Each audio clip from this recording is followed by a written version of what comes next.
नमस्कार, मैं संजय सनम। आप देख रहे हैं डिजिटल फर्स्ट न्यूज। आज बात करेंगे जैन धर्म तेरापंथ समाज तेरापंथ धर्म संघ की। दोस्तों, संत महात्मा आचार्य जिनके मार्गदर्शन के अनुसार पूरा समाज, पूरे धर्म संघ के लोग चलते हैं। गलतियां उनसे भी होती है क्योंकि वो भी आखिर इंसान होते हैं, फरिश्ते नहीं होते। और समाज के जागरूक लोग जो शास्त्र सम्मत तर्क के आधार पर अपनी बातें उन्हें कहते हैं कि समाज में इस तरह की विसंगतियां चल रही है। याद रखिएगा, एक विसंगति होती है सामाजिक विसंगति, जिसका मकसद होता है समाज के लोगों से। एक विसंगति होती है आध्यात्मिक विसंगति। आध्यात्मिक पटल के जो पथिक हैं उनके द्वारा जो भूल चूक होती है, मर्यादा का अतिक्रमण होता है, उस पर समाज के जागरूक लोग, शास्त्र पढ़े लिखे लोग, वे लोग उस आधार पर अपनी बात करते हैं। हम जो बात कहते हैं हमारी बात होती है व्यवहारिक बात, लेकिन जो लोग शास्त्र सम्मत बात करते हैं, शास्त्र को पढ़ लिख करके अपने अनुभवों के आधार पर अपने सवाल पूछते हैं, वो होती है आध्यात्मिक बात। तो आज हमारे साथ फोन लाइन पर अहमदाबाद के श्रीमान मदन लाल जी चंडालिया, जो कि वैसे कहा जाए तो सरदार शहर के हैं और अभी सरदार शहर में ही हैं, हमारे साथ फोन लाइन पर हैं। क्योंकि हमें इस बात की जानकारी मिली थी कि आचार्य श्री महासरमन जी के अहमदाबाद प्रवास में श्रीमान मदन लाल जी चंडालिया जी ने करीब 1 घंटे तक उनसे वार्तालाप की थी। उन्होंने अपने सवाल उठाए थे। तो आज हम उनके माध्यम से तेरापंथ समाज के सभी लोगों तक पहुंचाना चाहते हैं वो सवाल, वो जवाब। क्या सवाल उठाए गए, क्या जवाब मिला।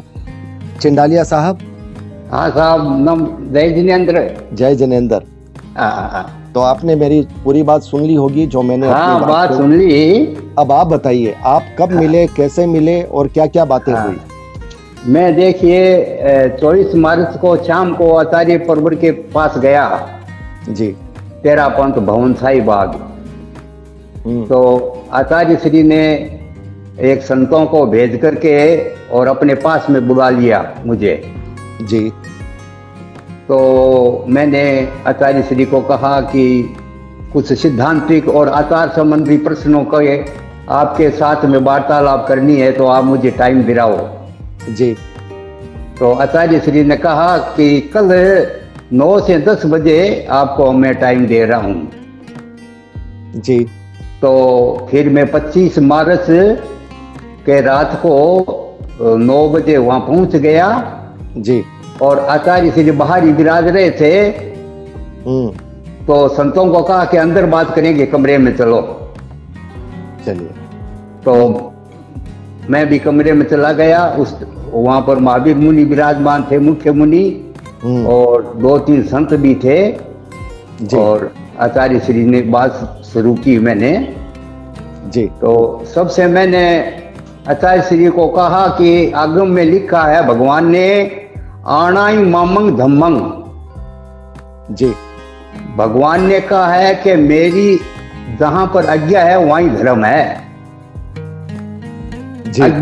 आज्ञा बाहर पाप है जी। और आचार्य भिक्षु ने आचार्य रघुनाथ जी से अलग होने का कारण यही था कि वो आगम के सम्मत आचार की पालना नहीं कर रहे थे जी। तो आचार्य भिक्षु ने उनको खूब समझाया, लेकिन वो नहीं माने तो उनको अलग होना पड़ा जी जी। और आचार्य तुलसी ने भी अपनी ढालों में गाया है कि आज्ञा धर्म अनज्ञा अधर्म, चलो सफल अभियान जो, सही समझ दी धार्मिक जग ने ओ मोटो अवदान जो।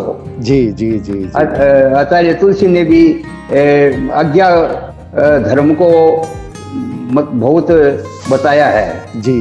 और आचार्य भिक्षु ने भी कहा है कि भगवान की आज्ञा मेरे सर्वोपरि है जी। तो ये बात पहले मैंने आचार्य श्री को सारी बताई जी। फिर मैंने उनको प्रश्न किया चंपल पहनने का जी। मैंने कहा महाराज 10वां काली के 4थे अध्ययन में चंपल पहनने का विधान नहीं है, भगवान ने कहा है जी। तो उन्होंने क्या कहा कि ये चौथे अध्ययन में नहीं है, तीसरे अध्ययन में है ये बात है। इसका मतलब उनको पूरी देखिए, ये बहुत बड़ी बात है, उनको सब मालूम है। हाँ, क्या ये तीसरे अध्ययन में है, चौथे में नहीं है, देखिए आप। वाह। तो मैंने कहा ठीक है महाराज, मेरा भूल सत्य है, तीसरे में है।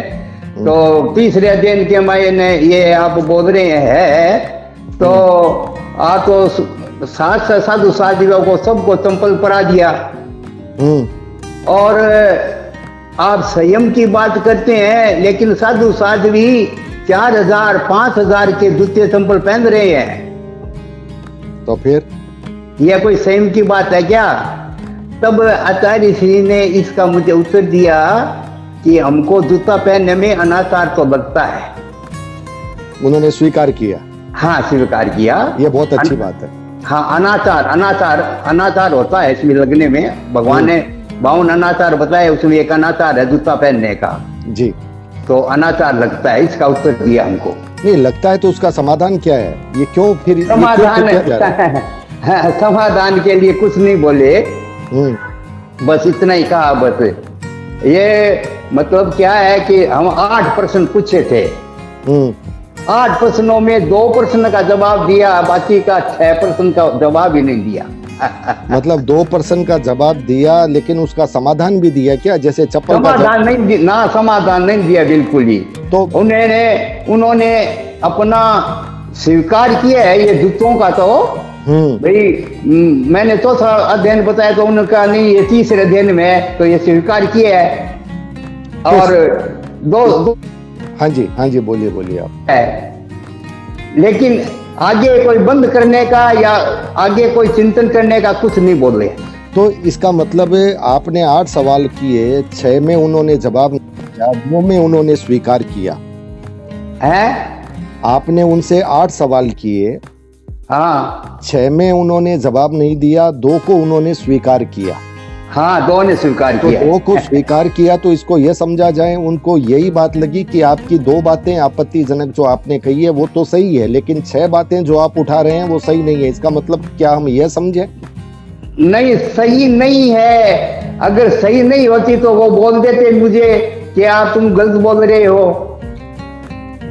इसका मतलब हम क्या समझें कि आप इसका मतलब ये है कि आचार्य श्री के पास जो मैंने 6 प्रश्न किए है ना, उनका जवाब नहीं है उनके पास।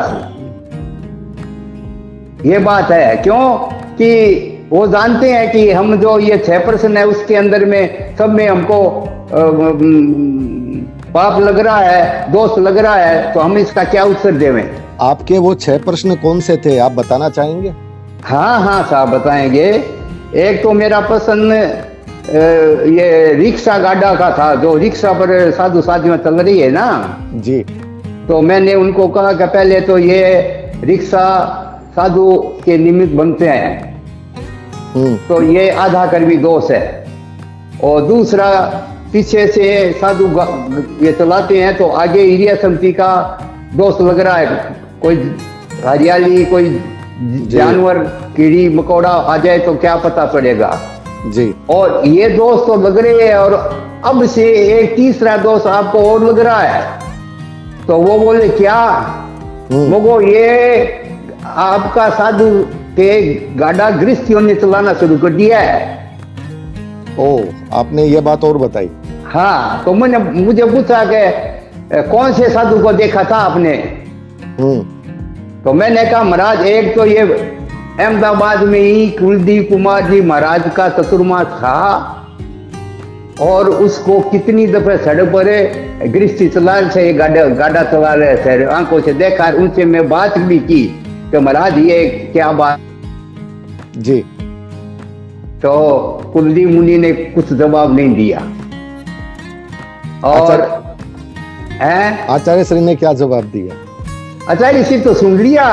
अच्छा, फिर 2 संतों का नाम और बताया मैंने, एक सुब्रत मुनि का बताया, एक प्रशांत मुनि का बताया जी। वो उनका फोटो आई हुई है, बराबर फोटो आ रही है, गृहस्थी चला रहे हैं गाड़ा तीनों को। तो उनका जवाब एक आया मुझे एक तो दिया है जवाब कि हमने 1 जनवरी से नया गाड़ा देना बंद करा दिया है। इसका मतलब जितने पुराने हैं वो तो चलेंगे। हाँ, जितने चलेंगे उसको भी हम कम करने की चेष्टा कर रहे हैं, ये बोला। अच्छा, ये जवाब उन्होंने दिया है, इसका मतलब ये जवाब है। हाँ, और 1 जनवरी से कोई भी नया सिंगाड़ा बनाएंगे तो सिंगाड़ा उसका ही बनाएंगे जो गाड़ा पर नहीं चलता है। अच्छा, ये बात भी आपको कही। हाँ जी, जो नया सिंगाड़ा बनाएंगे तो गाड़ा का जो यूज नहीं करेंगे उसका ही सिंगाड़ा बनाएंगे, गाड़ा का यूज करने वाला का नया सिंगाड़ा नहीं बनाएंगे हम अब। जी, तो इसका ये उत्तर दिया है गाड़ा के विषय में। चलिए, और कौन सा सवाल था आपका? और तीसरा सवाल था गोचरी का। जी, मैंने कहा 3 बात बताई उनको गोचरी के लिए। एक तो बताइए मुझको आपके निमित्त सब चीजें बन रही है। लोग टेबल पर 50 आइटम रख करके आपके साधु आते हैं और बैठते हैं। ये कोई संयम नहीं है, ये कोई गोचरी नहीं है महाराज। और दूसरे में साध्वियां जब गोचरी जाती है बड़े शहरों में जी, तो उनके साथ वो काशिद रहता है, तो वो ऊपर फोन करता है 7 तले 6 तले, भाई नीचे जाके गोचरी बनाओ, सतिया ऊपर नहीं आएगी। जी, तो वो बहने लिफ्ट के द्वारा हो चाहे पेड़ों के द्वारा हो, सारा सामग्री आर लेकर के नीचे आती है और ये नीचे बहराती है। तो महाराज ये तो बिल्कुल अकल्पनीय है, उनके निमित्त नीचे लाना और बढ़ाना एकदम एकल। हाँ, और तीसरी बात मैंने कहा कि ये महिला मंडल की बहनें हैं, वो घर में रसोई बना करके टीपने भर करके और तेरापंथ भौन ला करके साधवियों को जी कार लेकर के हरवाई लेती है। ये तीनों दोष है गोचरी का। जवाब क्या मिला? तो जवाब मिला, आप कहां पर देखा, मुझे ये पूछा। अच्छा, हाँ, तो मैंने कहा मेरी लड़की भयंकर रहती है और मेरी लड़की के यहाँ ही सतियां आई थी और मैं उस टाइम वहां था। तो काशिद ने बोला आप नीचे लाके बढ़ाओ हार को। जी, तो मैंने वहीं था, मैं भी वहीं था और मैंने देखा है नीचे जाके उनको हार बढ़ाया। और वो काशिद बोल रहा था कि सब जगह नीचे ही लेते हैं महाराज, ऊपर चढ़ने का मना ही है, जाते नहीं है 2 तले से ऊपर। जी, तो फिर आचार्य जी का जवाब क्या था? तो आचार्य जी का जवाब कुछ नहीं मिला इसमें, ये तीसरे प्रश्न में। इसका मतलब आपका प्रश्न तो तार्किक था। हाँ, और उनको ये भी पता चल रहा है कि हम गलत तो कर रहे हैं। हाँ, लेकिन जवाब नहीं दिया। अगर मैं गलत बोलता तो मुझे जवाब देते, और मेरा जवाब सही है इसलिए उन्होंने वापिस उत्तर नहीं दिया जवाब का। चंडालिया जी, आपका चौथा सवाल क्या था? और मेरा चौथा सवाल था फोटोओं का। जी, मैंने कहा महाराज आपके साधु साधियों का फोटो दिखाऊं क्या? तो उन्होंने कहा मैं मोबाइल में देखता नहीं हूँ। बहुत बड़ी बात, बहुत अच्छी बात, सलाम करते हैं। हाँ। जी जी। तो मैंने कहा ठीक है, नहीं देखते हैं तो मैं आपको बताऊं, आपके साधु साध्वी भूटान में, गोवा में, जहां भी पहाड़, नदियां और हरियाली, दरखत, वहां पर जा करके और मंदिरों में फोटो खिंचा रहे हैं। अभी भी भूटान की फोटो आई है। चंडालिया जी, जिस धर्म संघ के आचार्य फोटो देखते तक नहीं, उस धर्म संघ के साधु संत बड़े दर्शनीय अंदाज में फोटोएं खिंचाते हैं। हाँ, बहुत दर्शनीय है। तो इसका अर्थ क्या समझा जाए? क्या एडमिनिस्ट्रेशन नहीं हो रहा है? इसका मतलब कंट्रोल नहीं है? हाँ, नहीं हो रहा है, बिल्कुल नहीं हो रहा है। साधु साधु मानते ही नहीं है। मतलब आचार्य जी अपने आप को तो संयम में बांध करके चला रहे हैं, लेकिन साधु संत जो हैं उन पर उनका नियंत्रण नहीं है, इसका मतलब। हाँ, नियंत्रण नहीं है, बिल्कुल नियंत्रण नहीं है। नियंत्रण नहीं है, ये एक ये आचार्यों में कमी है। उनका क्या है कि इतना हृदय विशाल नहीं है कि उनको प्रायश्चित दे सके, उनको डांट सके, उनको बंद करा सके। ये भी इनके मनोबल नहीं है इनका। इसका मतलब अगर दूसरे शब्दों में कहा जाए कि हम ये सुनते हैं कि शिष्य तो आचार्य को देख करके अपना आचरण करते हैं, और हमारे आचार्य तो फोटो तक नहीं देखते, और उनके जो शिष्य हैं वो फोटोएं खिंचाने में बड़ा आनंद लेते हैं, अलग अलग जगहों पर बड़े बड़े दर्शनीय अंदाज में फोटो, बड़े बड़े जहाँ पर जैसे हम गृहस्थी लोग घूमने जाते हैं ना, तो जहाँ अच्छी सीनरी होती है वहां से फोटो लेते हैं, वैसे ही साधु ले रहे हैं पंथ मार्ग बरदारी। चलिए आप थोड़े अपने आगे के सवाल बताइए, उसके बाद मैं अपना जो मेरे मन के सवाल हैं वो मैं आपसे करूंगा। आप पांचवा सवाल आपने क्या पूछा? पांचवा सवाल है, मैंने बिजली का सवाल किया। मैंने कहा आचार्य महाप्रज्ञ जी ने तो बिजली को अचित बताया था जी, और आपने सचित क्यों बता रहे हैं?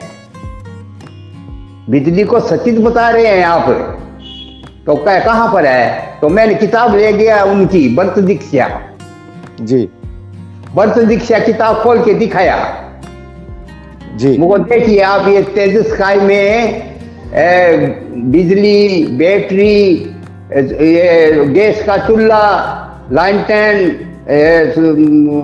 अगरबत्ती और मोमबत्ती, ये सब आप तेजस्काई में लिया, देख लीजिए आपको।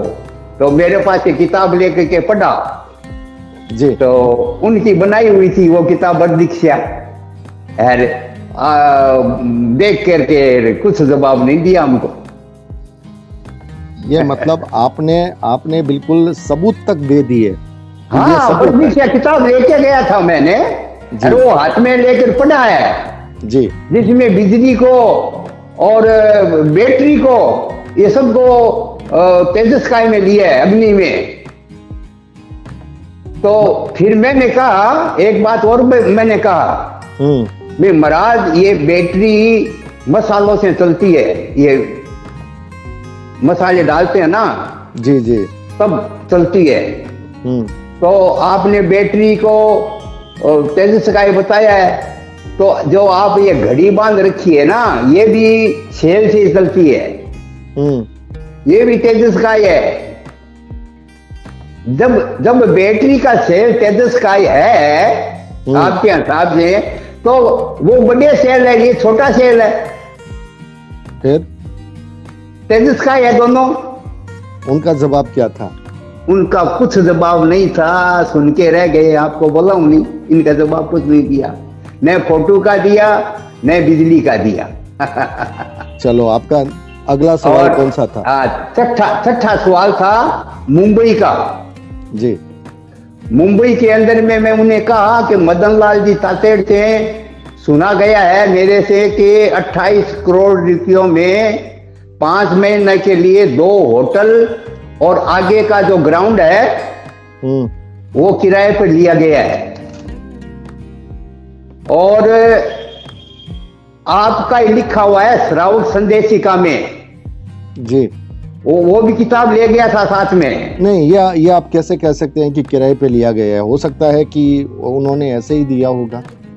नहीं नहीं नहीं नहीं नहीं नहीं, मैं तो मुंबई गया हुआ था, वो सब उनके साथ में वो है, सारा लिखा पढ़ी होकर के पूरा दिया गया है, पूरा रजिस्टर कराया गया है, और सब बातें लिखी गई है कि वापिस है ना मेरा मैदान वैसा का वैसा होना चाहिए, सब कोडड़ी और सब उठा करके ये सब हमारे वहाँ, मतलब मेरे लड़की के ससुर जी रहते हैं वहां पर। चिंडालिया जी, इसमें जो भी बात आप बोलें ऐसी बात बोलें जिसमें या तो आपके पास साक्ष्य हो, क्योंकि हम हाँ, एकदम साक्षी है।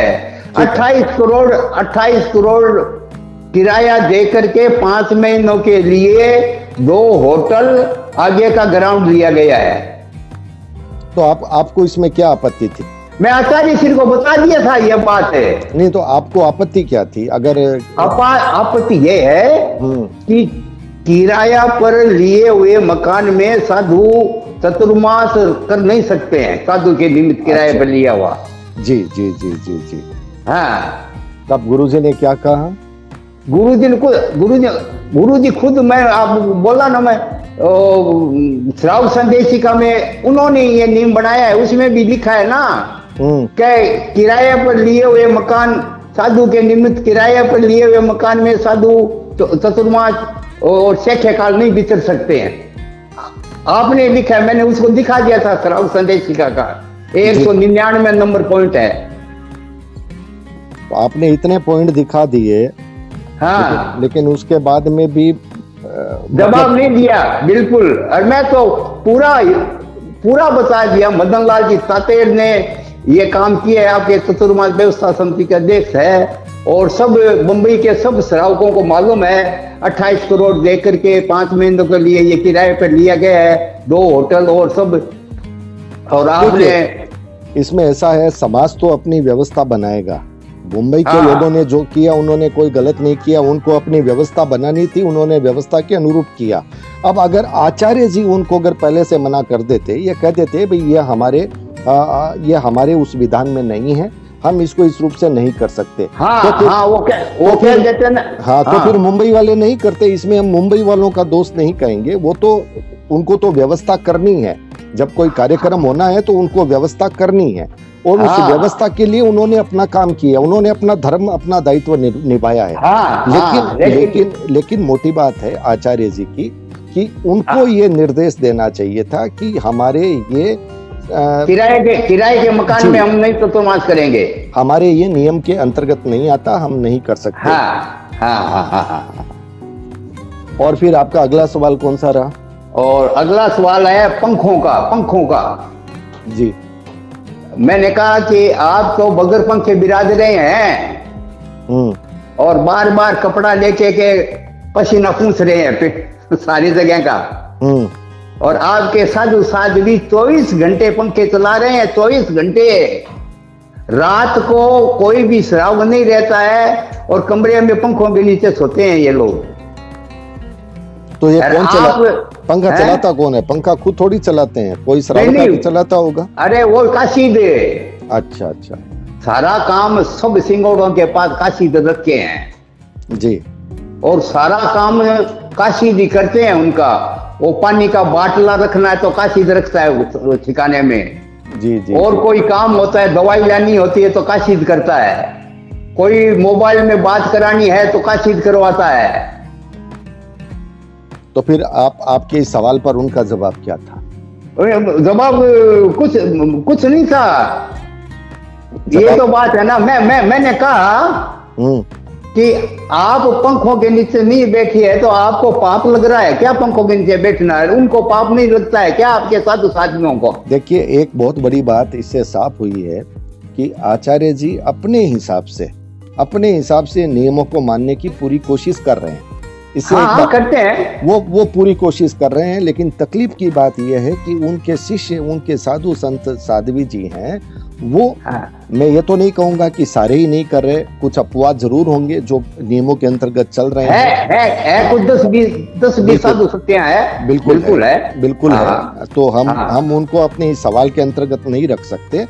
तो कहने का मतलब ये है कि आचार्य जी अपने हिसाब से जितना कुछ हो सकता है वो करने की कोशिश कर रहे हैं। जैसा कि आपने कहा कि वो बिना पंखे के बैठे थे, बार बार पसीना पोंछ रहे थे, तो ये सुविधा वो भी आराम से ले सकते थे, लेकिन वो अपने सिद्धांतों पे है, वो नहीं ले रहे हैं। ये बड़ी बात है, बहुत अच्छी बात है। लेकिन उनके जो अज्ञानुवर्ती साधु सदगुरु है, वो सारे 24 घंटा पंखा चला के रात को सारी रात पंखा उनके नीचे चल रहा है। तो आपका सवाल फिर क्या, आपने ये सवाल पूछा कि गुरुजी क्या वजह है कि आप तो गर्मी में बैठे हैं। मैंने कहा सुनो आप, मैंने कहा कि आपको तो दोष लग रहा है इसमें, पंखों के नीचे हवा है, उनको दोष नहीं लग रहा है क्या? तब हंसने लगे, कुछ जवाब नहीं दिया। नहीं, तो मोटा सवाल मेरे हिसाब से अब ये होना चाहिए कि ऐसी वजह क्या कि आप कंट्रोल नहीं कर पा रहे हैं? ऐसी क्या वजह है कि आप कंट्रोल नहीं कर पा रहे हैं? जो काम आप कर रहे हैं वो काम आप उनसे नहीं करवा पा रहे हैं। आप अपने शिष्यों को ये नहीं कह पा रहे हैं कि आपको ये नहीं करना है, ये हमारे नियम के अंतर्गत नहीं आता है। आखिर वजह क्या है? क्या शिष्य आपके निर्देश का पालन नहीं करते या कोई बगावत होने का डर है? आखिर वजह क्या है? हाँ, तो यही तो बात है ना, वो उनका जवाब नहीं देते हैं, बाद में हंस के रह जाते हैं। ये जो हंसी है ये कम से कम ये संघ के लिए तो भारी पड़ती है ना, क्योंकि जब आप देख रहे हो कि आपकी मर्यादाओं का अतिक्रमण हो रहा है, आपकी आंखों के सामने हो रहा है, और आपने जैसे ये बताया वैसे ही जोधपुर से कैलाश राज सिंघवी साहब जी ने भी आगम सम्मत बातें बताई। मजे की बात यह है कि ये आप लोगों की बातें सुनते हैं, ये अच्छी बात है कि ये आप लोगों को समय भी देते हैं, आप लोगों की बात को बड़े ध्यान से भी सुनते हैं, जहां पर उनका सवाल होता है वो सवाल भी करते हैं, लेकिन वो आपके सवालों का जवाब नहीं देते। ये एक आश्चर्य की बात है। हाँ, ये आश्चर्य की बात है, यही तो बात है ना। लेकिन जवाब देवे क्या? अरे गलत तो बता नहीं सकते हैं, सही जवाब कैसे देवे? नहीं, आप शास्त्र सम्मत बात करते हैं, आपके पास रेफरेंस होते हैं, आपके पास सबूत होते हैं। मैं तो प्रमाण लेके गया था, सारी किताबें लेके गया था, इसलिए वो गलत तो नहीं बता सकते। और सबसे बड़ी बात है, जैसे कि आपने शुरुआत में बात बताई, चौथे और तीसरे वाली जो बात आई, तो जो बात आप उनको बता रहे हैं वो बातें सब उनको मालूम है, उनको रटी हुई है, एक एक सिद्धांत उनका रटा हुआ है। लेकिन दुखद पक्ष यह है कि उसके बावजूद कम से कम या तो समाज के सामने यह बात बोलें कि हमको इन जो आदर्शों का है वो हमको इस वजह से हमको छोड़ने पड़ रहे हैं। देखिए, आपने जो बिजली वाली बात बताई, जो आपने सेल वाली बात बताई, वो बातें आज के दौर में हो सकता है इतनी महत्वपूर्ण नहीं है, लेकिन कुछ बातें फिर भी महत्वपूर्ण है। गाजे बाजे के साथ जो पदवीयार होता है, अहिंसा यात्रा में जो इतना काफिला चलता है, वो भी मैंने कहा था, संक्षेप में कहा था अंत में, तो उन्होंने कहा हमने ये बंद कर दिया है सब, आगे अहमदाबाद से पहले ही बंद कर दिया, और अहमदाबाद में इतना बड़ा जुलूस निकला था, बाजा गाजा कुछ नहीं है हमारा, हम उनको समाज को सबको बोल दिया ये कुछ नहीं करने का है, वो तो बोल दिया हमें। तो अहमदाबाद में जब ये आपके वहाँ पधारे थे अहमदाबाद में, तब क्या गाजे बाजे नहीं बजे थे? नहीं, बिल्कुल नहीं, बंद है एकदम। चलिए, तो देखिए, एक बड़ा संदेश यह है कि आचार्य जी के एक निर्देश को समाज के लोग, ग्रस्त जो लोग हैं, समाज के लोग हैं, वो तो बिल्कुल अनुपालना करते हैं, लेकिन उनके ही कुनबे में उनके ही जो शिष्य हैं, साधु संत साध्वी, मुझे लगता है वहां पर उनकी निर्देशों की या तो अवमानना होती है, अनुपालना नहीं होती, इस वजह से वे कड़े निर्देश दे नहीं पाते। इस वजह से आप लोग जो जाकर के उनको बार बार बताते हो, उसके बावजूद भी सुधार नहीं कर पाते।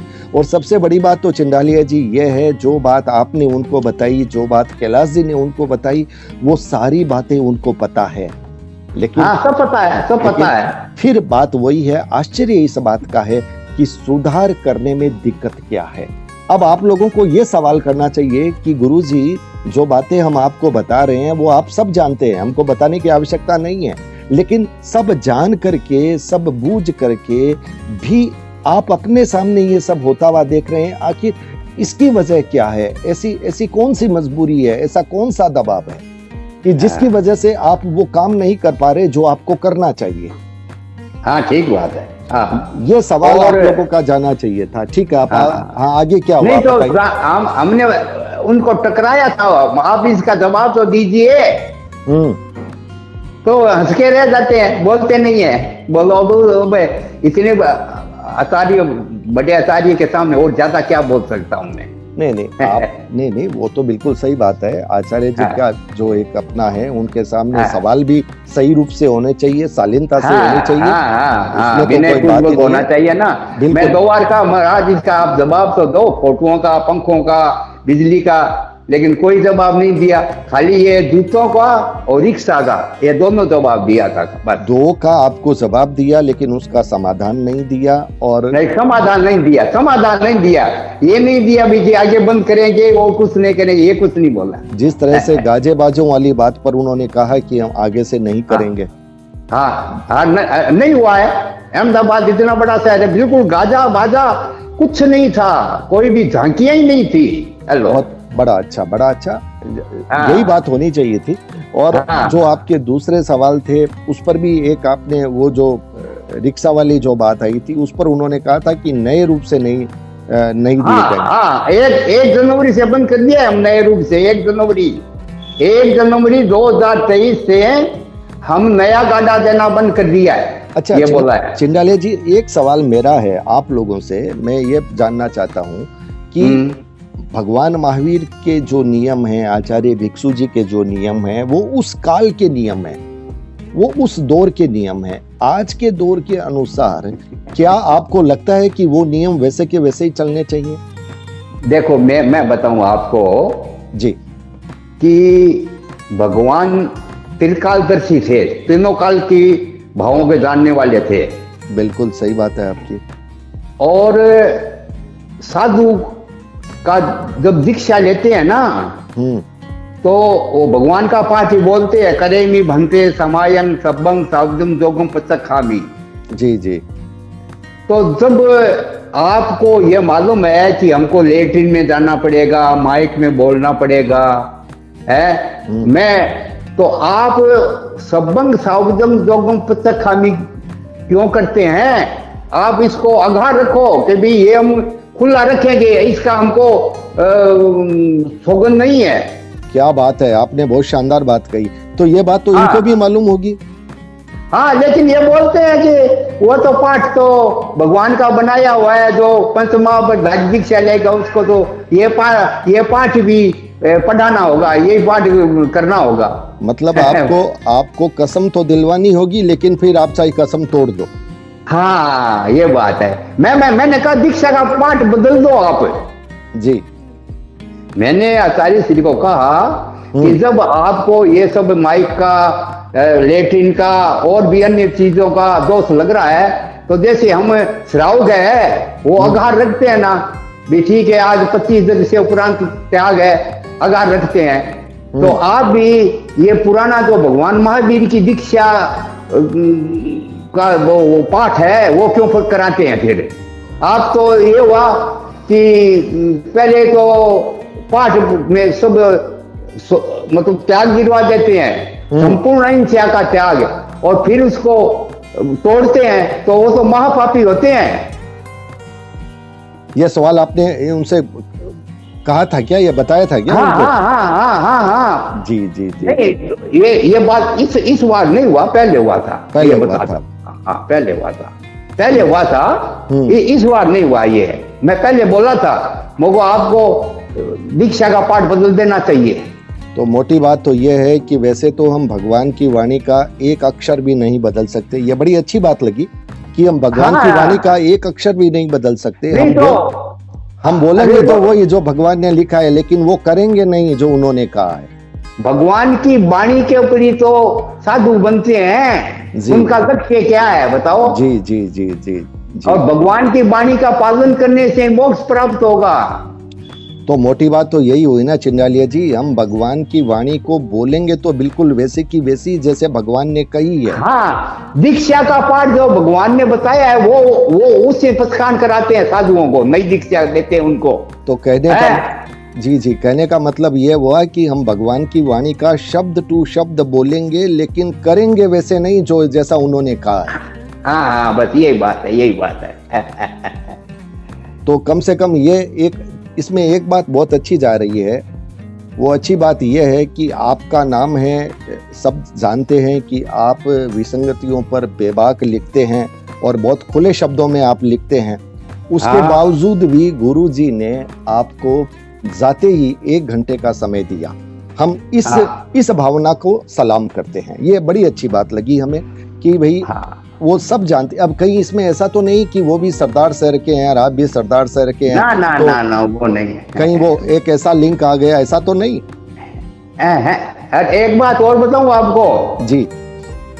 उन्होंने कहा कि बंबई चतुर्मास में सेवा करना है। ये एक बहुत अच्छी बात लगी। ये मैं हमेशा कहता हूँ, आलोचकों को हमेशा अपने पास रखिए। और आचार्य जी ने जब आपको यह बात कही है, वो जानते हैं कि आप उनसे मिले हैं, आपने उनको ये सब कहा है, उसके बावजूद भी आप वो ही बोलेंगे, वो ही लिखेंगे, वो आपको जानते हैं, लेकिन उसके बावजूद भी आपको बुला रहे हैं, आपको अपने पास रख रहे हैं। ये बात बहुत अच्छी बात है, मैं इसका सम्मान करता हूं। मैं जब वहां से उठ रहा था ना, रात को 10 बज गया था, तो मैं वहां से जाने वाला था, तो मैंने 2 बात कही उनको जी। एक बात उन्होंने की कि मुंबई में पतंग महोत्सव के 5 महीनों का है, तो टाइम निकाल कर सेवा करना, ऐसे बोला मुझे। बहुत अच्छी बात जी। मैंने वहां से उठने के टाइम में बोला, वो महाराज ये शिथिलाचार साधु साधियों में सीमा से बाहर चला गया है और लक्ष्मण रेखा को पार कर दिया है। क्या बात है। तो इसके बारे में आपको चिंतन करना चाहिए, नहीं तो आगे जाकर के धर्म संघ का हालत बहुत खराब हो जाएगा। तब क्या बोले, फिर मौन रहे? हाँ, मौन रहे। लेकिन इस मौन में, इस खामोशी में बाद में कोई आवाज हो, बाद में कोई सुधार हो, हम इस बात की आशा करते हैं। लेकिन हम कहाँ करते हैं, आशा करते हैं। जी जी, आशा करते हैं, आशा करते हैं भी उनको सुधार कुछ ध्यान देंगे, मुझे ऐसा आशा है, ध्यान देंगे जरूर। ये बात जिस तरह से गाजे बाजे उन्होंने छोड़े हैं, हाँ छोड़े हैं एकदम। इस बार अहमदाबाद इतना बड़ा शहर है, मैं भी जुलूस में गया था, बिल्कुल कोई झांकियां नहीं थी, न बाजा न गाजा, कोई भी नहीं था, सिर्फ महिला मंडल की बाएं, युग परिषद के अपने। वो तो रहना चाहिए, वो तो रहना चाहिए, वो रहना चाहिए। हाँ, बिल्कुल होना भी चाहिए। और कुछ नहीं था जुलूस के अंदर में, एकदम सादगीपूर्ण जुलूस था। चलिए, आपने यह बात बताई, हमें भी बहुत अच्छी लगी। हम इसकी अनुशंसा करते हैं, इस निर्णय का सम्मान करते हैं। और मैंने उठते टाइम एक बात और कहा, वो महाराज आपके इशारों से ही पराये काम होते हैं, आप के मन बिगड़े हमारे धर्म संघ में पता भी नहीं चलता है। बिल्कुल सही बात है, एकदम सही बात है। हाँ, आप अगर जैसे बाजा गाजा का बंद कराया, ऐसे ही सारी चीजों को एक एक करके आप बंद कराइए। जी, आपने अच्छी बात कही। लेकिन इसमें एक बात है चिंडालिया जी, उनके निर्देशों की अनुपालना मुझे लगता है कि समाज के लोग बहुत अच्छे से करते हैं, उनकी आज्ञा के बिना पत्ता नहीं हिलता। लेकिन जैसी स्थिति हमको लग रही है, आपकी और उनकी जैसी बातचीत हुई, आपने जो बात बताई, उससे ऐसा लगता है उनको सब कुछ मालूम है, लेकिन उनके शिष्य मतलब साधु साध्वी, ये जो इनका समुदाय है, वो इस रूप में उनकी अनुपालना शायद नहीं करता है। वो करते ही नहीं है। इनका ये जो क्या बताएं, अनुपालना कराने का हिम्मत नहीं है। देखो साधु साधियों को ये जो एडमिनिस्ट्रेशन आचार्य तुलसी के अंदर था, तुलसी का, आचार्य तुलसी का, मैं बोला था उनको जी, मुझे पूरा बात याद है। अच्छा, मैंने उनको बोला, महाराज आचार्य दाल गणी, कालू गणी और तुलसी गणी का वो कढ़ाई लाओ आप। वो कितने कढ़ाई के थे, और आचार्य तुलसी के पास तो मैंने 50 वर्ष तक रहा है। मुझे मालूम है कि कोई संतों की जाती ना कोई बात कि वो संत ऐसे कर रहे हैं, तो तुरंत कमलेश चतुर्वेदी को भेज करके तुरंत बंद करा देते, आगे पर करने का उनको दे देते, नहीं करना है। मतलब वो सुनते थे और तुरंत एक्शन लेते थे, कार्रवाई एक्शन लेते थे भाई। जी जी जी जी, तुरंत एक्शन देते थे। क्या बात है आप, बिल्कुल बिल्कुल एडमिनिस्ट्रेशन, और वो तुरंत एक्शन देने से दूसरे साधु साध्वी भी डरने लगे कि भी हमारे पर न आ जाए कहीं एक्शन। तो ये एडमिनिस्ट्रेशन की जो ढिलाई है, इसका असर समाज पर, धर्म संघ पर क्या पड़ेगा? खराब पड़ेगा। जी जी जी, आज आचार्य पद पर है तो इनको श्याम दाम दंड भेद सब करना चाहिए, समझे। अगर ऐसे रहने से साधु साध्वी जो कुछ करे उसको कुछ नहीं कहे, तो ये एडमिनिस्ट्रेशन पावर कहाँ है इनके पास? आचार्य के पास तो पावर होना चाहिए। आपने बड़ी बात कही कि आपके अपने संविधान की, अपने शास्त्रों के संविधान की नियमों की अनुपालना के लिए आचार्य को साम दाम दंड भेद कुछ भी करना पड़े, वो उसकी जिम्मेदारी है, वो उनका कर्तव्य है, वो करना चाहिए। हाँ, पूर्ववर्ती आचार्य करते आ रहे हैं सब। और सबसे बड़ी बात यह है चिंडालिया जी, जब पूरा समाज आपके इशारे पर साथ है, आपके संकेत पर साथ है, तो फिर हमारे आचार्य को किसी भी दबाव में आने की जरूरत क्या है? हाँ, जरूरत क्या है? क्यों दबाव में, किसी के दबाव में रहने की जरूरत क्या है जब पूरा समाज आपके साथ है? पूरा समाज साथ है। साधु साध भी आप इतना कमजोर क्यों कर रखे हैं कलेजा को? आप तुरंत कहो ना, ये सब बंद करना होगा, कहीं भी शिकायत मिलेगी तो मैं तुरंत उसका करूंगा, ऐसे कहो आप। चिंडालिया जी अधिक से अधिक क्या होगा? कुछ साधु साध्वी बगावत करेंगे, करने दीजिए, करने भी। अरे मैंने तो कहा आचार्य जी के समय आचार्य तुलसी के टाइम में बड़े बड़े तनन मुनि, धन मुनि, रूपचंद जी 25-30 साधु संत हुए थे, 25-30 साधु संत। तो यही बात है ना कि आचार्य तुलसी ने उस वक्त जीवटता का परिचय दिया था, उन्होंने परवाह नहीं की थी, उनको अपना जो करना था वो किया। वो चेलों की परवाह नहीं की। अरे एक आपको पहले मालूम होगा, एक महेंद्र मुनि थे राजल देशर के, प्रथम महेंद्र मुनि प्रथम। जी जी जी। वो कुछ उल्टा पुल्टा बात लिखा तो तुरंत उनका तोड़ दिया और पानी वहीं बैठे ही। तो मोटी बात एडमिनिस्ट्रेशन की बात आई, लेकिन ये एडमिनिस्ट्रेशन की ढिलाई, ये इसकी कमी है, बस यही है और कुछ नहीं है। इनका कलेजा नहीं है कि मैं साधु साधियों पर कड़ाई करूं, कुछ ओळमा दूं, कुछ प्रायश्चित दूं।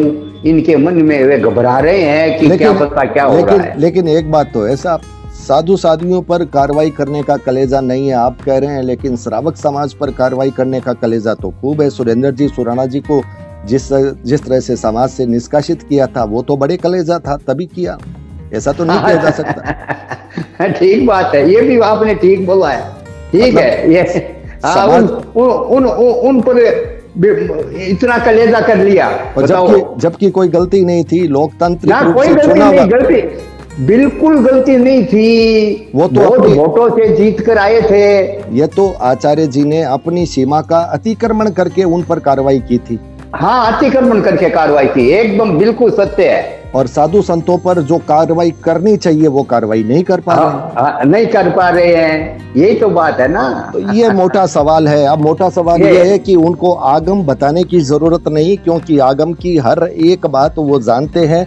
उन्हें सिर्फ ये बताने की जरूरत है कि आप विवश क्यों हैं, आप मजबूर क्यों हैं, आप दबाव में क्यों हैं, आखिर जो करना है वो आप कार्रवाई क्यों नहीं करते। सीधा सा सवाल यही है। अरे आगम तो हमारे से 100 गुना ज्यादा जानते हैं भाई, हम तो कुछ नहीं है उनके आगे। बिल्कुल बिल्कुल बिल्कुल, यह बात बिल्कुल आपकी सही है इस बात में। हम तो कुछ नहीं है उनके आगे, लेकिन पालना कराना, आचार्य को पालना कराना चाहिए, नहीं साधु साधियों को। आचार्य तो उसको कहते हैं कि खुद आचारवान हो, साधु को आचार्य खुद पलाए, उसको आचार्य बोलते हैं।